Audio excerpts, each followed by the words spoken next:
The Russian Air Force has received first batch of upgraded Mikoyan Mig31BM supersonic interceptor aircraft. The Mig31BM has played a critical role in the conflict in Ukraine, with several confirmed shootdowns of Ukrainian Su-25 and Su-24. These aircraft are now equipped with R-37M missiles, which can engage targets up to 300 kilometers away.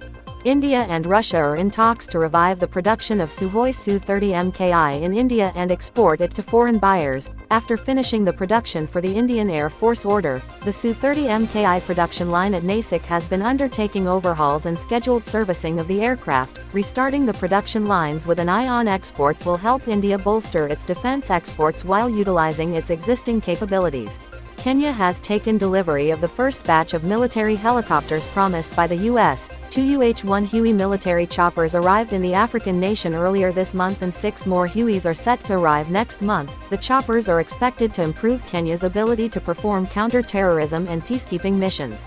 A Russian group has successfully converted old hoverboards into new ground-based robots for use on the battlefield in Ukraine. Named Combat Cockroach, it can carry anti-tank mines, deploy smoke bombs and transport supplies to frontline troops without risking a human life.